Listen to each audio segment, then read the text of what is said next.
Good morning. Welcome to my morning coffee and chat with Hallee Bridgeman. I'm so happy you could join me.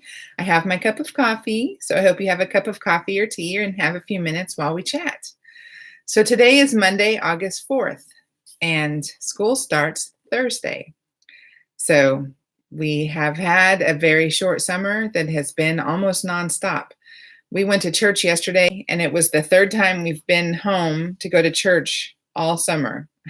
I think my kids went to my parents' church more than they went to our church this year. And so to give you kind of a recap, we had the Kentucky Christian Writers Conference. Well, no, first we had the Write Like a Pro Writers Conference in Peoria, Illinois with Susan Tisdale. That was really fun and amazing, and it was the first one ever, and we'll be back again next year. And that was the first weekend in June. And then the Kentucky Christian Writers Conference was the third weekend in June, and I'm the director of that. And so that was a crazy couple of weeks as we led into having that conference, and Susan May Warren was our keynote, and she was here for a couple days. And so we had wonderful time of fellowship and just sisterhood. And then we went to, almost immediately after, we flew to Denver and spent the week in Denver. We were there during 4th of July and got to spend the time with my brother and his wife and daughter. And I spoke to the Colorado Springs chapter of American Christian Fiction Writers on the Saturday after July or 4th of July. And then we came home, and we were home for like 3 or 4 days. And then we went down to Huntsville, Alabama. And so the last Monday morning coffee and chat that I did was from Huntsville, I think. And I'm pretty sure that I haven't seen you since then. So we were at Huntsville for the week while the kids were at space camp. And then we're headed up to Pennsylvania. So my parents, we were dropping the boys off at my parents in West Virginia, then heading on up to Pennsylvania, Greg and I. So to drive from Huntsville to my parents' house, we would have to pass our house. And it's, 6 hours from Huntsville to our house. So we stopped, spent the night, switched out suitcases, got in the car, kept driving up to my parents' house. That was another 6 hours, spent the night, then drove 6 hours to Bloomsburg, Pennsylvania. And that's where we were for another week.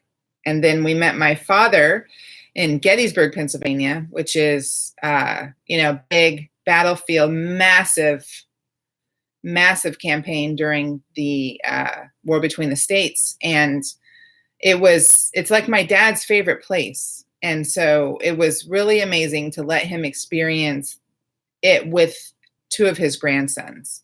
And so he brought the boys there Friday, and they did part of it. And then we met them there Friday evening. We saw the Abraham Lincoln play with the local Gettysburg Community Theater, which was an incredibly well done play. And the actors for Abraham Lincoln and Mrs. Lincoln were incredible and really brought those historical figures to life. And the boys really enjoyed the play. And then got to meet all the cast members after and get pictures taken with them.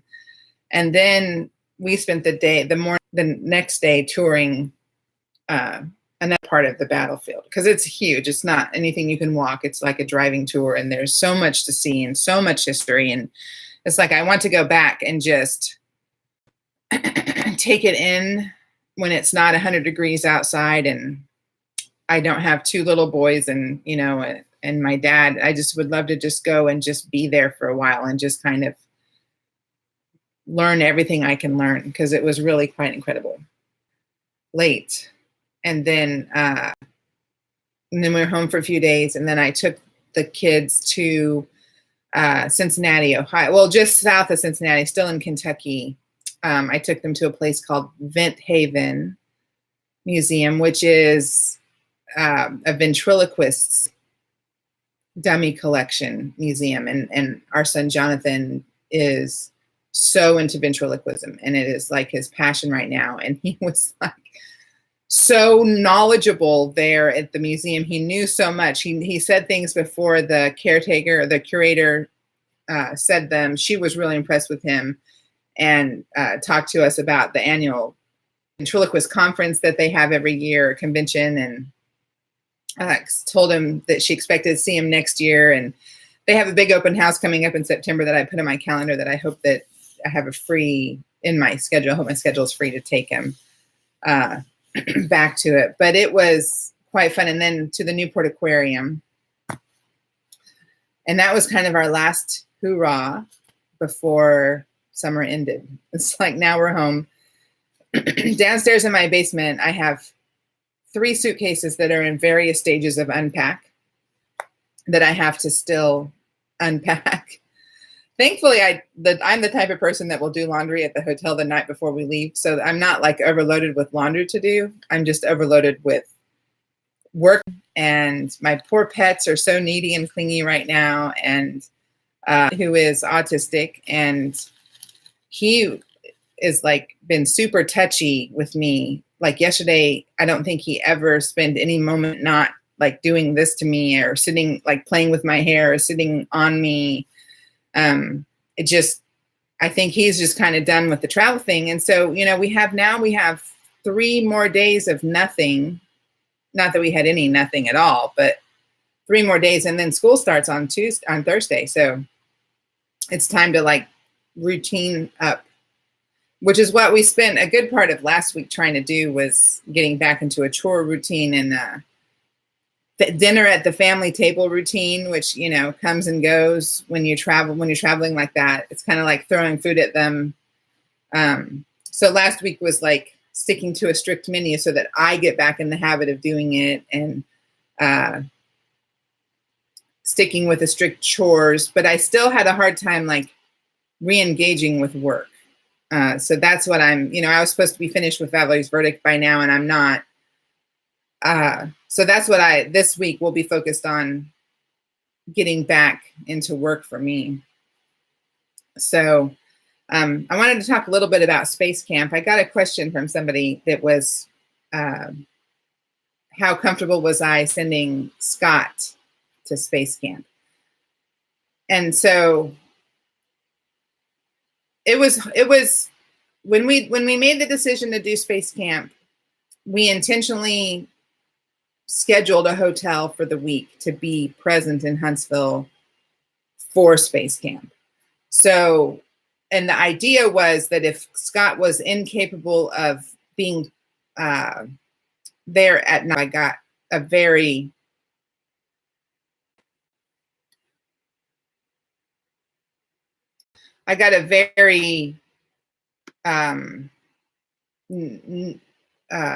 anonymous kind of, form letter type response was, they don't allow I think they call them the trainees, to leave camp. And so I was really concerned at that point, because it's intense, and it's from Friday afternoon. And he had never, other than with my mother and a really good friend of mine, has ever spent away from me or Greg outside of our home. Those were the only 2 places he'd ever spent the night without one of us. And so, but he turned 13 there. And it was, and the development that we've had with him in the last year alone has been incredible. Like, there's things that he's doing now that I would have thought he wouldn't even be able to comprehend, much less do, 2 or 3 years ago. I thought that he would always be like this level of behind, and I have been proven wrong. And like, I'm admitting now that I didn't give him enough credit. I just didn't give him enough time. And so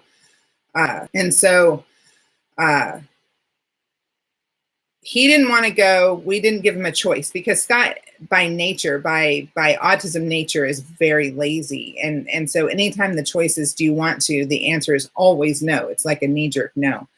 And so there's never a, do you want to? It's, this is what's happening. And so we paid for it. We scheduled all the things. We did all the things. And we took him there. And it was chaotic in the checking in process. And so the more chaotic it was, the more uncomfortable I was, until Greg and I standing there waiting to speak to someone in authority to hand Scott to someone other than just nobody, discussed the fact that they've been doing this camp since 1982. Scott was going into robotics camp. He was absolutely not the first autistic kid to walk in those doors. It's just the very nature of the autism brain and the way that it's able to focus and do, and the science fascination with a lot of kids with autism and all of the math and everything like that. That's kind of their people. And so it was like realizing that was, okay, well, we just need to get past this point.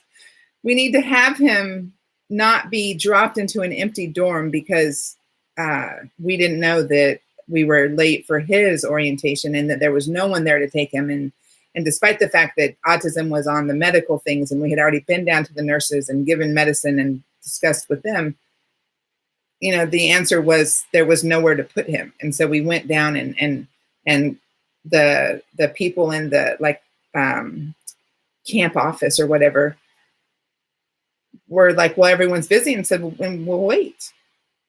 We can wait as long as you need us to wait. That's fine. We'll wait. And as soon as we're like not angry, not stressed, we'll call. And we waited maybe 10 minutes to talk to him, and he knew exactly what we were going to say. And he was like, I got Scott. Hi, Scott. I think. And Scott was fine leaving with him, and we were fine letting him go with him. And all we wanted was a human being in authority to know that Scott was with them.